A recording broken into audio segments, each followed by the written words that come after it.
नमस्कार दोस्तों, आप सभी का स्वागत है हमारे YouTube चैनल VCS अकेडमी पर।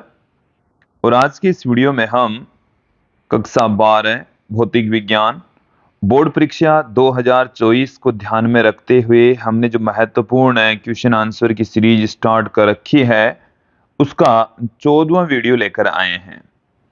इस वीडियो में हम 14वें चैप्टर अर्धचालक इलेक्ट्रॉनिकी, पदार्थ, युक्तियां एवं सरल परिपथ से संबंधित कुछ महत्वपूर्ण क्वेश्चन आंसर यहां पर देखने वाले हैं, समझने वाले हैं। इससे पहले हमने 13 चैप्टर के इंपोर्टेंट क्वेश्चंस देख लिए थे, समझ लिए थे। विद्यार्थियों, माध्यमिक शिक्षा बोर्ड राजस्थान अजमेर के द्वारा जारी ब्लूप्रिंट के अकॉर्डिंग इस चैप्टर का अंक विभाजन एक बार देख लीजिए कि इस चैप्टर में से एक वस्तुनिष्ठ प्रश्न पूछा जाएगा, एक रिक्त स्थान वाला प्रश्न पूछा जाएगा और एक दीर्घ उत्तरीय प्रश्न पूछा जाएगा। कुल मिलाकर इस चैप्टर में से 3 क्वेश्चन पूछे जाएंगे। अब देखिए ये कितने अंक के होंगे। वस्तुनिष्ठ जो प्रश्न है वो आधा अंक का होगा, दीर्घ उत्तरीय जो प्रश्न है वो आधा अंक का होगा, और रिक्त स्थान वाला आधा अंक का और दीर्घ उत्तरीय 3 अंक का होगा।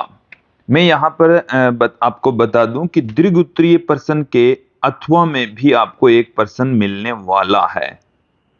कुल मिलाकर ये जो चैप्टर है वो 4 अंक का पूछा जाएगा। क्लियर? विद्यार्थियों, यदि आप हमारे YouTube चैनल पर नए हैं तो चैनल को सब्सक्राइब कर लीजिए, साथ में बेल आइकन भी दबा दीजिए ताकि आपको आगे की वीडियोज की नोटिफिकेशन मिलती रहे। इस वीडियो को आप अपने क्लासमेट के साथ में, अपने सहपाठियों के साथ में ज़्यादा से ज़्यादा शेयर करें ताकि अधिक से अधिक स्टूडेंट्स इसका लाभ ले सकें। अब मैं इस वीडियो को स्टार्ट करता हूं। सबसे पहले हम बात करेंगे वस्तुनिष्ठ प्रश्न, कुछ ऑब्जेक्टिव टाइप के इंपोर्टेंट क्वेश्चंस यहां पर हम देखने वाले हैं। पहला ही प्रश्न लीजिए कि निम्न में से कार्बनिक यौगिक अर्धचालक हैं। तो देखिए हमने इस चैप्टर के जो नोट्स हैं उसमें आपको एक एक करके पुट करवाया है। सबसे पहले तो मैं बात करता हूं तत्व अर्धचालक। तत्व अर्धचालक में जो अर्धचालक है वो एक ही प्रकार के तत्वों से मिलकर बने होते हैं, तो उनको हम तत्व अर्धचालक कहते हैं। जैसे सिलिकॉन है, जर्मेनियम है। ओके, इसके बाद में हम बात करें कार्बनिक अर्धचालक। तो जो कार्बनिक अर्धचालक हैं उसके हमने 2 एग्जाम्पल आपको बताए हैं। उसमें एक तो है मादित्य थैलोसियानिस, मादित्य थैलोसियानिस, मादित्य थैलोसियानिस। दूसरा है एंथ्रासीन, एंथ्रासीन। तो मादित्य थैलोसियानिस और एंथ्रासीन कार्बनिक अर्धचालकों के उदाहरण है। इसके अलावा मैं यदि बात करूं यहां पर अकार्बनिक अर्धचालक, अकार्बनिक अर्धचालक, तो अकार्बनिक अर्धचालक में gallium phosphide, gallium arsenide, gallium arsenide phosphide, तो ये सब हैं अकार्बनिक अर्धचालक। इसके अलावा आप देखें बहुलक अर्धचालक। देखिए हमने बहुलक अर्धचालक, तो यहां पर आप देखें बहुलक अर्धचालक,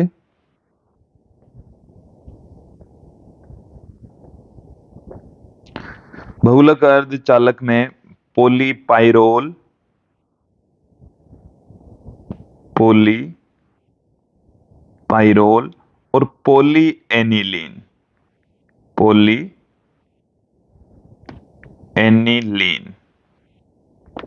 पॉलीपाइरोल और पॉलीएनिलीन, ये इसके एग्जाम्पल हो गए। तो यहां पर हमारे को कार्बनिक अर्धचालक के बारे में पूछा गया था, जो कि एंथ्रासीन होगा। नेक्स्ट क्वेश्चन की ओर बढ़ते हैं। पी प्रकार के अर्धचालक में बहुसंख्यक आवेश वाहक होते हैं। तो देखिए, मैं यहां पर सबसे पहले तो बात करता हूं नेज अर्धचालक, जिसे हम शुद्ध अर्धचालक भी कहते हैं। तो देखिए, नेज अर्धचालक या जो शुद्ध अर्धचालक होते हैं, उसके अंदर जो आवेश वाहक होते हैं वो होते हैं इलेक्ट्रॉन तथा होल। इलेक्ट्रॉन और होल दोनों होंगे। और विद्यार्थियों, इन दोनों की ही जो डेंसिटी है, सांद्रता है, वो दोनों ही सेम रहती है। Ne और NH दोनों की ही सांद्रता क्या रहेगी? सेम रहेगी। फिर मैं यहां पर अपद्रवी अर्धचालक लेते हैं। अपद्रवी अर्धचालक भी दो प्रकार के होते हैं, और उसमें से हम सबसे पहले एन टाइप।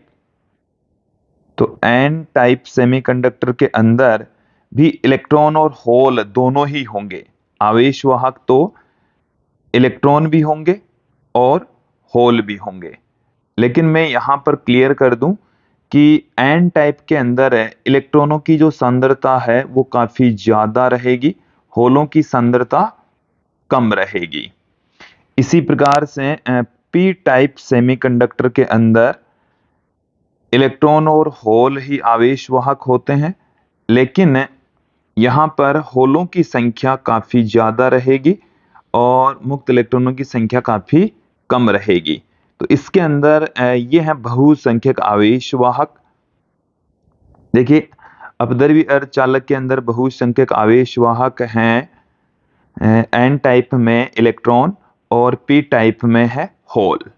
तो ये चीज क्लियर हो जानी चाहिए हमारे को। यहाँ पर इस क्वेश्चन में पी प्रकार के अर्धचालक में बहुसंख्यक आवेश वाहक होते हैं, तो पी टाइप में बहुसंख्यक आवेश वाहक होते हैं होल। क्लियर। नेक्स्ट क्वेश्चन की ओर बढ़ते हैं। जर्मेनियम क्रिस्टल को एन प्रकार का क्रिस्टल बनाने के लिए इसमें मिलाए जाने वाले अपद्रव्य की संयोजकता होगी। देखिए, एन टाइप सेमीकंडक्टर हमें कैसे प्राप्त होंगे? N type. तो देखिए, एन टाइप प्राप्त करने के लिए आप नेज अर्धचालक के अंदर पंच संयोजी अशुद्धि मिलाएंगे। एन टाइप में क्या मिलाने वाले हैं? एन टाइप प्राप्त करने के लिए नेज अर्धचालक के अंदर पंच संयोजी अशुद्धि मिलाते हैं। इसी प्रकार जो पी टाइप अर्धचालक है उसे प्राप्त करने के लिए नेज अर्धचालक में त्रिसंयोजी अशुद्धि मिलाइए। तो त्रिसंयोजी अशुद्धि मिलाएंगे तो पी टाइप का अर्धचालक आपको प्राप्त हो जाएगा। यदि मैं यहां पर बात करूं कि पी प्रकार के अर्धचालक में मिलाई जाने वाली अशुद्धियां, इसको हम कहते हैं अपमिश्रक। अपमिश्रक। तो पी टाइप में इंडियम हो गया, गैलियम हो गया, एल्यूमिनियम हो गया, बोरॉन हो गया। तो ये इसके एग्जाम्पल है। अब यदि मैं यहां पर बात करूं एन टाइप में, तो फास्फोरस हो गया, एंटीमनी हो गया, आर्सेनिक हो गया, बिस्मिथ हो गया। तो ये एन टाइप और पी टाइप में मिलाई जाने वाली अशुद्धियां हो गई है। तो यहां पर हमें एन टाइप प्राप्त करना है तो पंच संयोजी अशुद्धि मिलाई जानी होगी। क्लियर। नेक्स्ट क्वेश्चन की ओर बढ़ते हैं कि जब अर्धचालक को गर्म करते हैं तो उसका प्रतिरोध क्या होता है? तो देखिए, हमारे पास में एक फॉर्मूला है, रो बराबर rho naught exponential Eg upon KT। Eg upon KT। ये जो Eg है यह है वर्जित ऊर्जा अंतराल। वर्जित ऊर्जा अंतराल। वर्जित ऊर्जा अंतराल के यहां पर वोल्ट्समान नियतांक होता है। के वोल्ट्समान नियतांक होता है और T यहां पर परम ताप होता है। T यहां पर क्या है? तापमान है। और ये जो रो नॉट आप यहां पर देख रहे हैं ये है प्रारंभिक प्रतिरोधकता। प्रारंभिक प्रतिरोधकता। तो यदि आप यहाँ पर प्रतिरोधकता और ताप के बीच में ग्राफ खींचें तो देखिए हमें किस टाइप का ग्राफ प्राप्त होगा। हमें एक तरफ लेना है रो, एक तरफ लेना है टी, तो इस टाइप का ग्राफ हमें प्राप्त होता है। तो यदि प्रतिरोधकता घटती है तो प्रतिरोध भी घटता है। प्रतिरोध भी क्या होगा, क्योंकि जो अन्य राशियां यदि कांस्टेंट रहती है तो प्रतिरोध और प्रतिरोधकता दोनों एक दूसरे के रैखिक रूप से समानुपाती होती है। तो प्रतिरोधकता घटेगी, गर्म करेंगे तो तापमान बढ़ेगा जिससे प्रतिरोधकता घटेगी, प्रतिरोधकता घटेगी इसका मतलब रेजिस्टेंस भी घटेगा। नेक्स्ट क्वेश्चन की ओर बढ़ते हैं। किसी कुचालक में संयोजी बंध और चालन बंध के बीच वर्जित ऊर्जा अंतराल निम्न कोटि का होता है। मैं यहां पर बात करूंगा कुचालक, कुचालक, फिर हम बात करेंगे चालक मतलब सुचालक, और अंत में हम बात करेंगे अर्धचालक, अर्धचालक। क्लियर। देखिए यहां पर मैं ले लेता हूं यहां से हम ले लेंगे, हमारे पास में ये जैसे एक बैंड है और ये हमने ले लिया है दूसरा ऊर्जा बैंड। इसी प्रकार से चालकों के अंदर भी हम यहां पर ऊर्जा बैंड ले रहे हैं। क्लियर। और अंत में मैं बात करता हूं यहां पर अर्धचालकों की। तो अर्धचालकों के अंदर जो ऊर्जा बैंड है, अब इनके बीच का जो गैप है वो आप आसानी से देख सकते हैं, समझ सकते हैं। ये इनके ऊर्जा स्तर होंगे, ये इनके ऊर्जा स्तर होंगे। इस तरीके से हम इनको दिखा सकते हैं। क्लियर। अब यहां पर जो इलेक्ट्रॉन होते हैं उन इलेक्ट्रॉनों को भी आप देखें कि इसमें ये इलेक्ट्रॉनों से भरा रहेगा, यहां पर इलेक्ट्रॉन मौजूद रहेंगे जबकि ये बैंड खाली रहेगा। यहां से जो इलेक्ट्रॉन है वो आसानी से चालन बैंड से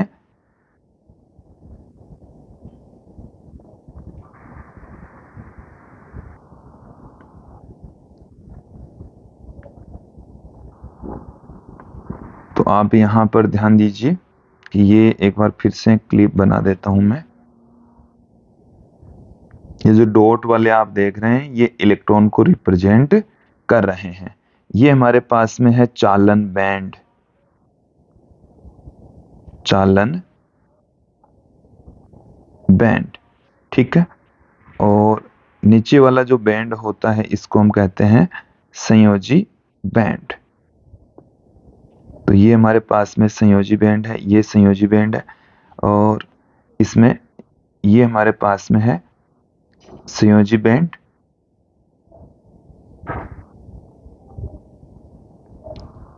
संयोजी बैंड, और ये हमारे पास में है चालन बैंड। ओके। अब इनके बीच में जो वर्जित ऊर्जा अंतराल होता है चालकों के अंदर Eg, ये लगभग 0 इलेक्ट्रॉन वोल्ट होता है। ठीक है। और अर्धचालकों के अंदर ये जो वर्जित ऊर्जा अंतराल होता है, इनके बीच का जो गैप होता है वो लगभग 1 इलेक्ट्रॉन वोल्ट की कोटि का होता है। सिलिकॉन के लिए Eg होता है 1.1 इलेक्ट्रॉन वोल्ट और जर्मेनियम के लिए होता है 0.7 इलेक्ट्रॉन वोल्ट, 0.7 इलेक्ट्रॉन वोल्ट। अब मैं यहां पर बात करता हूं कुचालकों के अंदर। तो कुचालकों के अंदर जो वर्जित ऊर्जा अंतराल होता है ये काफी बड़ा होता है, 3 इलेक्ट्रॉन वोल्ट से ज्यादा होता है। मैं यहाँ पर इसका एक एग्जांपल लेता हूँ, हीरा, और हीरे के लिए Eg का मान होता है 6 इलेक्ट्रॉन वोल्ट, जो कि काफी अधिक होता है। तो हमारे को यहाँ पर कुछ चालक में संयोजी बंध और चालन बंध के बीच का जो वर्जित ऊर्जा अंतराल होता है वो पूछा है। तो देखिए ये मेगा इलेक्ट्रॉन वोल्ट की कोटि में तो नहीं होते, तो फिर क्या हो सकते हैं? तो 1 इलेक्ट्रॉन वोल्ट की कोटि में अर्धचालक होते हैं, 5 इलेक्ट्रॉन वोल्ट की कोटि का हो सकता है। तो ऑप्शन डी यहां पर सही हो जाएगा। ओके, फिर नेक्स्ट क्वेश्चन की ओर बढ़ते हैं। नीचे दिखाए गए पदार्थ के ऊर्जा बैंड चित्र में खाली वर्त व भरे हुए वर्त क्रमशः होल व इलेक्ट्रॉनों को प्रदर्शित करते हैं, तब पदार्थ है। तब जो पदार्थ है वो कौन सा है? तो इस डायग्राम के जरिए आप देखेंगे कि जो संयोजी बैंड है उसमें इलेक्ट्रॉन और होल दोनों मौजूद हैं, और चालन बैंड के अंदर इलेक्ट्रॉन मौजूद हैं। तो यहाँ पर आप देखेंगे कि होलों की जो संख्या है, होलों की जो डेंसिटी है वो काफी ज्यादा है इलेक्ट्रॉनों की डेंसिटी की तुलना में। तो जब होलों की संख्या ज्यादा होती है तो वो होता है पी टाइप सेमीकंडक्टर, और यदि इलेक्ट्रॉनों की संख्या ज्यादा होती, होलों की संख्या कम होती, तो वो एन टाइप होता। ओके, तो यहां पर ये जो अर्धचालक है वो पी प्रकार का अर्धचालक है। नेक्स्ट क्वेश्चन की ओर बढ़ते हैं। पी प्रकार के अर्धचालक में बहुसंख्यक तथा अल्पसंख्यक आवेश वाहक होते हैं। तो पी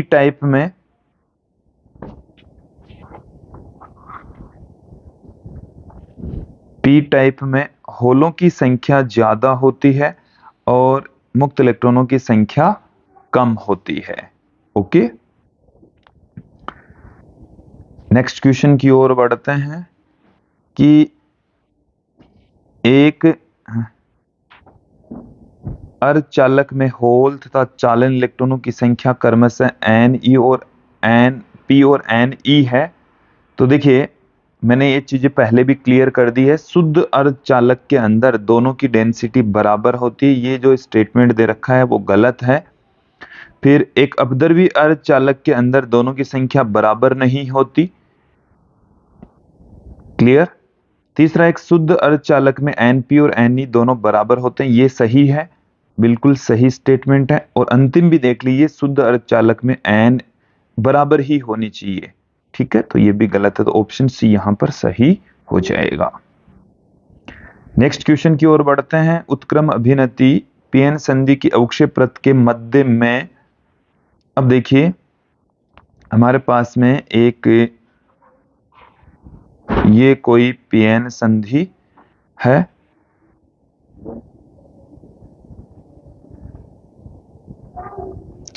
तो देखिए अवक्षय प्रत की स्थिति पर क्या फर्क पड़ता है जब उसे उत्क्रम बायस में जोड़ देते हैं। तो देखिए मैं पहले एक चीज क्लियर कर दूं कि यदि हम पीएन संधि डायोड की बात करें तो उनके बीच में यदि हम विभव, एक तरफ हम क्या ले लें, विभव ले लें, और दूसरी तरफ दूरी लें, तो उनके बीच में जो ग्राफ आता है वो इस टाइप का ग्राफ हमें प्राप्त होता है विद्यार्थियों, ऐसा ग्राफ हमें प्राप्त होगा, क्लियर। अब यदि हम इधर हम ले रहे हैं दूरी बीचों बीच वाली स्थिति से, और एक तरफ हम ले रहे हैं आवेश घनत्व, आवेश घनत्व का दूरी के साथ में ग्राफ खींचें, तो वो जो ग्राफ है वो हमें किस प्रकार का प्राप्त होगा वो भी देख लीजिए। वो हमें ग्राफ इस टाइप का प्राप्त होगा।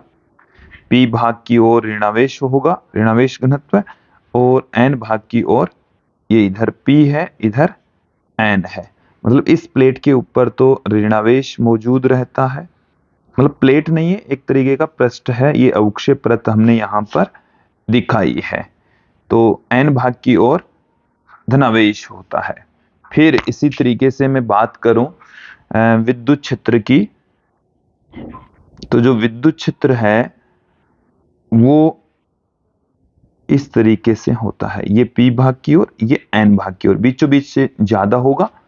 अब इसको उत्क्रम बायस में क्या होता है, अवक्षय प्रत की चौड़ाई बढ़ जाती है।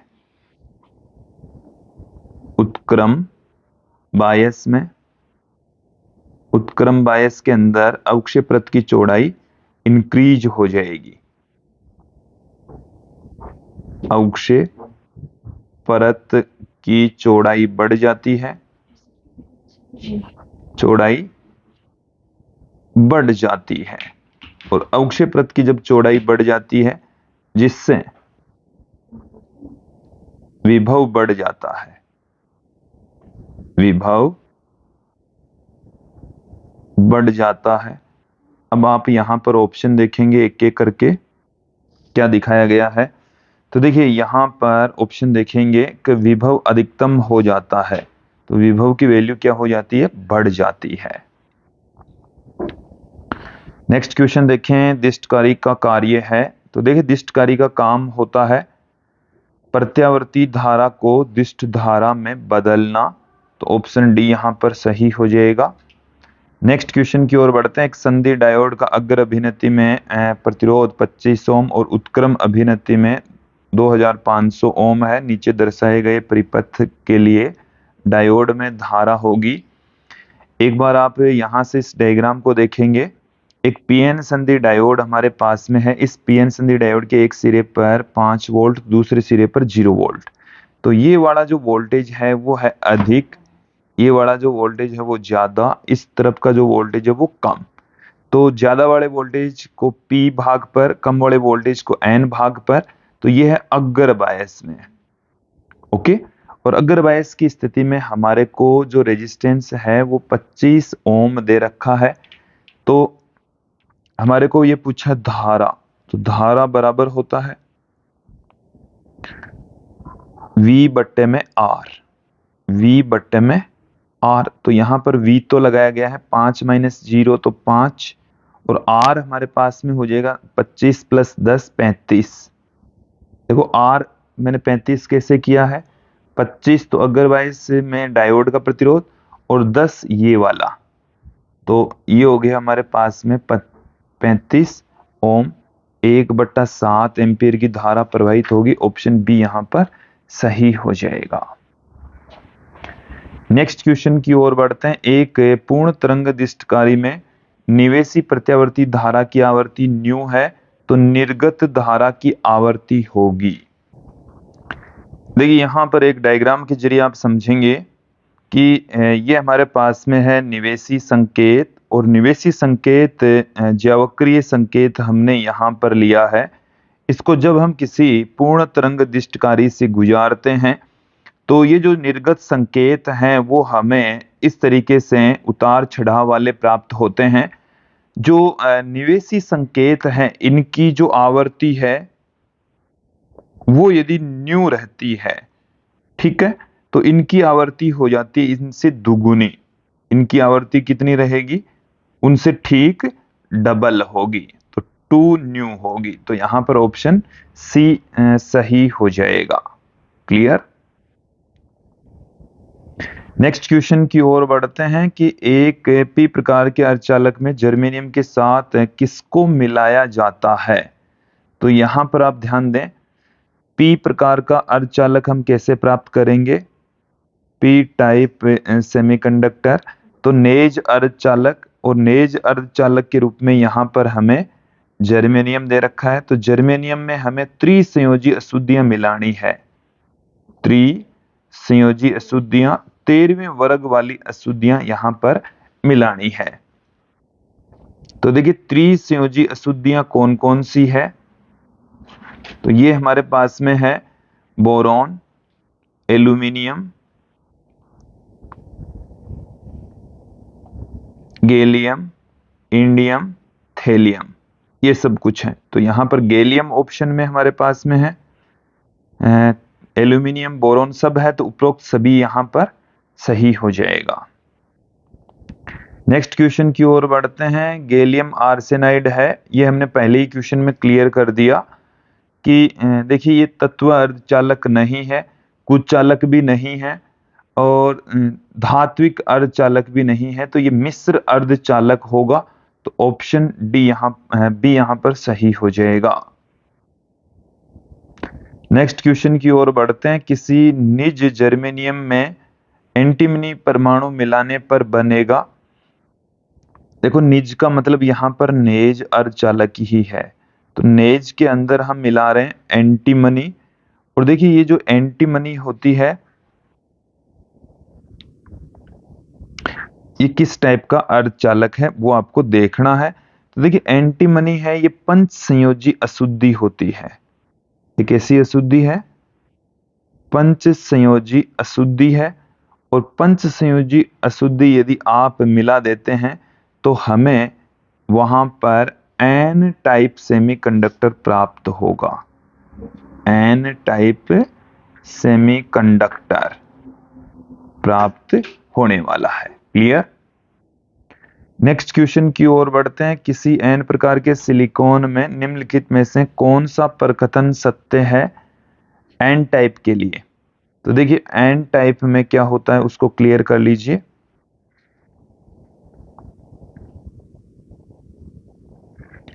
एन टाइप में अशुद्धि तो होती है पंच संयोजी। अशुद्धि तो कैसी होती है? पंच संयोजी अशुद्धि मिलाई जाती है। इसमें होलों की संख्या कम, मुक्त इलेक्ट्रॉनों की संख्या ज्यादा होती है। ठीक है, तो ये चीज क्लियर कर लीजिए यहां से। तो ऑप्शन देखेंगे पंच संयोजी आपके पास में अशुद्धि है।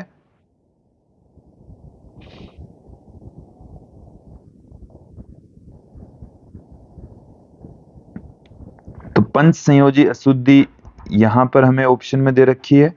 और इलेक्ट्रॉन बहुसंख्यक आवेश वाहक होने चाहिए। होल अल्पसंख्यक है तो ऑप्शन सी यहां पर सही हो जाएगा। क्लियर? नेक्स्ट क्वेश्चन की ओर बढ़ते हैं कि कार्बन, सिलिकॉन और जर्मेनियम प्रत्येक में 4 संयोजी इलेक्ट्रॉन हैं। इनकी विशेषता ऊर्जा बैंड अंतराल द्वारा पृथक्कृत संयोजकता और चालन बैंड द्वारा दी गई है। तो देखिए कार्बन का वर्जित ऊर्जा अंतराल EgC, सिलिकॉन का EgSi और जर्मेनियम का EgGe है। तो निम्नलिखित में से कौन सा प्रकथन सत्य है? तो देखिए इसको आप समझ लें। कार्बन कुचालक है तो उसका जो वर्जित ऊर्जा अंतराल होगा वो इन सबसे ज्यादा होगा। वो क्या होगा? सबसे ज्यादा। फिर मैंने सिलिकॉन और जर्मेनियम के लिए भी क्लियर किया था कि सिलिकॉन का जो वर्जित ऊर्जा अंतराल होता है सिलिकॉन का वो 1.1 इलेक्ट्रॉन वोल्ट। और बात करें जर्मेनियम के वर्जित ऊर्जा अंतराल की, Eg फॉर जर्मेनियम, तो ये होता है 0.7 इलेक्ट्रॉन वोल्ट। तो इसके पश्चात इससे कम होगा Eg, ये तो है कार्बन के लिए, Eg सिलिकॉन के लिए, और सबसे कम होगा जर्मेनियम का। तो ये वाला ऑप्शन हमें यहां पर देखना है। ये वाला ऑप्शन कौन से ऑप्शन में दे रखा है? तो देखिए कार्बन का सबसे ज्यादा, सिलिकॉन का उससे कम, ये ऑप्शन हमें सी दे रखा है। क्लियर? नेक्स्ट क्वेश्चन की ओर बढ़ते हैं। बिना बायस पीएन संधि से होल पी क्षेत्र में एन क्षेत्र की ओर विस्तृत होते हैं क्योंकि पी क्षेत्र में होल सांद्रता एन क्षेत्र में इनकी सांद्रता से अधिक है, इसलिए जो इलेक्ट्रॉन है वो एन से पी की ओर गति करते हैं। ऑप्शन सी यहां पर सही हो जाएगा। क्लियर? नेक्स्ट क्वेश्चन की ओर बढ़ते हैं। जब पीएन संधि पर अग्रदेशिक बाह्य से अनुप्रयुक्त किया जाता है तब, देखिए पीएन संधि डायोड पर अग्र बाह्य से प्रयोग में लेते हैं तब ये विभव रोधक को कम कर देता है क्योंकि अवक्षय परत की चौड़ाई घट जाती है। अवक्षय परत की चौड़ाई घट जाती है। अवक्षय प्रत की चौड़ाई क्या हो जाएगी? घट जाएगी, जिससे जो विभवरोधिका है उसका मान भी कम हो जाएगा। VB बराबर होगा EB इंटू D। तो D जब डिक्रीज होगा तो VB भी क्या हो जाएगा? डिक्रीज हो जाएगा। विभवरोधक को ये कम कर देता है। क्लियर हो जाना चाहिए, समझ में आ जाना चाहिए। नेक्स्ट हम फिर देखेंगे रिक्त स्थानों की पूर्ति वाले कुछ question, fill in the blanks वाले कुछ क्वेश्चंस यहाँ पर हम देखने वाले हैं, समझने वाले हैं। तो देखिए सबसे पहला जो क्वेश्चन है वो देखिए, शुद्ध अर्धचालक में अशुद्धि मिलाने की प्रक्रिया डोपिंग कहलाती है। शुद्ध अर्धचालक के अंदर अशुद्धि मिलाने की जो प्रक्रिया है उसको हम कहते हैं डोपिंग। इसे हम डोपिंग कहेंगे। क्लियर?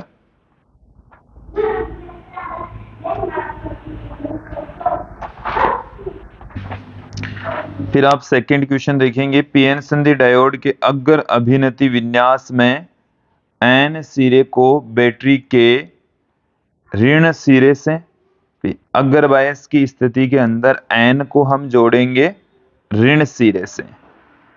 एन को किससे जोड़ना है? ऋण सिरे से। और पी सिरे को बैटरी के धन सिरे से संयोजित करना है। धन सिरे से जोड़ा जाता है। ओके, फिर हम आगे बढ़ते हैं। पीएन संधि डायोड में अग्र अभिनति की अवस्था में विभव प्राचीर की चौड़ाई घटती है। विभव प्राचीर की चौड़ाई क्या होती है? घटती है। अग्र बायस में तो क्या होती है? घटती है। जबकि पश्च अभिनति की अवस्था में विभव प्राचीर की चौड़ाई, ये विभव प्राचीर की यहां पर बात चल रही है, ये बढ़ जाती है। देखो विभव प्राचीर को हम बैरियर पोटेंशियल कहते हैं, VB से लिखा जाता है। ये होता है EB इंटू D। तो D जब अग्र बायस के अंदर बढ़ता है, ये किस में होता है? अग्र बायस में। तो D बढ़ता है तो VB भी बढ़ जाएगा। और पश्च के अंदर क्या होता है? D यहां पर डिक्रीज होता है तो VB भी, सॉरी मैंने यहां पर उल्टा बता दिया है आपको, क्लियर करें। अग्र बायस के अंदर D घटता है तो विभव प्राचीर की चौड़ाई भी घटती है। इसी प्रकार से यदि मैं बात करूं पश्च बायस की, तो पश्च बायस के अंदर चौड़ाई बढ़ती है जिससे विभव प्राचीर भी बढ़ जाता है। तो ये क्लियर हो जाना चाहिए, समझ आ जाना चाहिए। फिर नेक्स्ट क्वेश्चन की ओर बढ़ते हैं कि एन प्रकार के अर्धचालक में बहुसंख्यक आवेश वाहक, ऐसा हमने पहले भी कई बार देख लिया है कि एन टाइप में बहुसंख्यक आवेश वाहक होते हैं मुक्त इलेक्ट्रॉन, तथा जो अल्पसंख्यक आवेश वाहक होते हैं तथा अल्पसंख्यक आवेश वाहक होल होते हैं। क्लियर? नेक्स्ट क्वेश्चन की ओर बढ़ते हैं कि पश्च अभिनति में एक निश्चित पश्च वोल्टता पर धारा के मान में तेजी से वृद्धि होती, इस उत्क्रम वोल्टता को हम जेनर वोल्टता या भंजन वोल्टता कहते हैं। या तो हम इसको जेनर वोल्टता कह देंगे या इसको हम भंजन वोल्टता भी इसको कह देते हैं। नेक्स्ट क्वेश्चन देखेंगे कि होल एवं इलेक्ट्रॉनों के विसरण के कारण पीएन संधि पर उत्पन्न विभवांतर को अवरोधी विभव, अवरोधी विभव, अवरोधी विभव हम कह सकते हैं।